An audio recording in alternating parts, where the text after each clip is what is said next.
This is Benjamin Deniston with the LaRouche Political Action Committee. As we here at LaRouchePAC.com have documented over the last few days, the Obama administration is currently throwing a paranoid fit over the fact that the LaRouche PAC is being very effective in leading the patriotic opposition to their Nazi-style healthcare reform.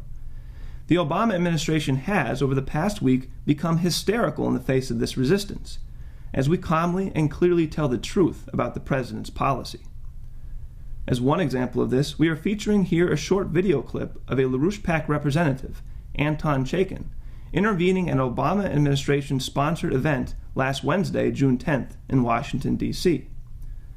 The event was a public meeting of the Federal Coordinating Council on Comparative Effectiveness Research, one of the main coordinating bodies of the Nazi healthcare policy which the Obama administration is attempting to ram through.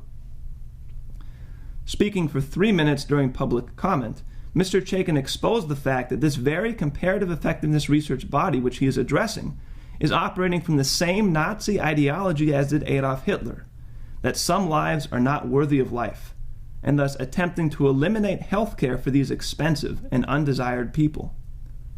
Following the expose, as you will see in the video here, Ezekiel Emanuel, brother of Obama White House Chief of Staff and top advisor to Peter Orszag, after a few minutes of shock, stands up awkwardly to defend himself and then leaves the event.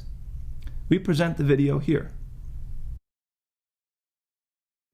So we'll do the same format. It'll be 3 minutes and then time for questions.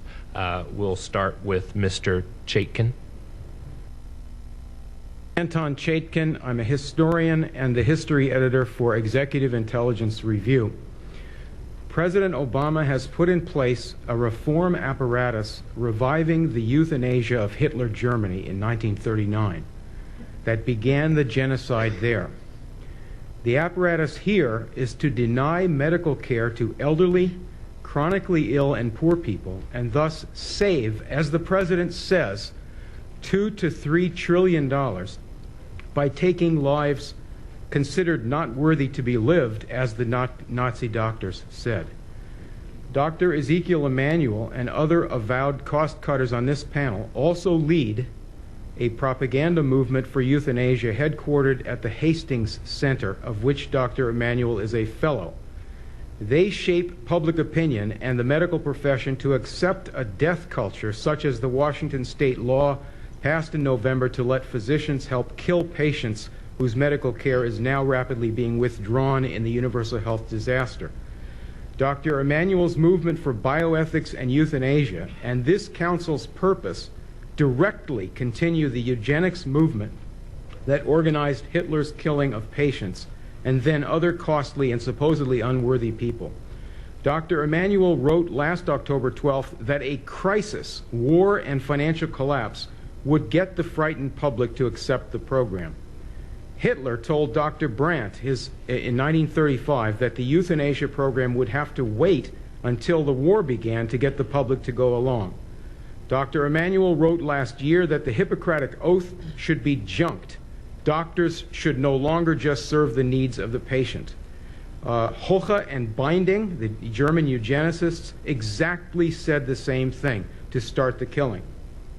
You on the council are drawing up the procedures list to be used to deny care, which will kill millions if it goes ahead in the present world crash.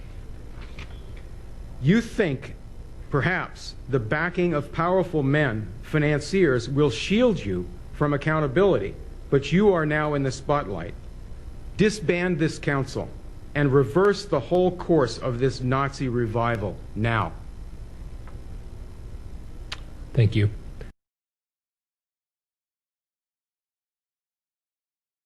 A quick break. I'm going to ask for questions and comments. Ms. Zuckerman, if you can come up, and I'm opening it up to the panel. And you'll... Yes, we're still going to, Ms. Williams, you're still going to get to talk. I'm going to ask Ms. Zuckerman to come up and join you. We're going to take a quick stop in the panel to open it up for comments or questions, because we have a few folks who have to potentially go. The whole transcript will be available, though, and all comments will be shared with all council members. I apologize that I have to go back an important meeting. I do want to just clarify one thing about my own, since my reputation has been besmirched here, is I think I do have a very long record of writing against the legalization of euthanasia. So the association of me and that seemed a little strange, given, I don't know, at least 30 years or 25 years of writing on the topic against the legalization. So just to clarify the record for everyone in the room. Thank you. Can we? You stated No. that you're opposed to assisted suicide, but that you are in favor of the withdrawal of medical care, which accomplishes the same thing. But you had this article with Margaret Batten, who is an accomplished... So, sir, it's not a. Your statement was read into the record. It's not the time for debate, but we appreciate your comments, and we apologize for the break in the panel. But we just wanted to have that break.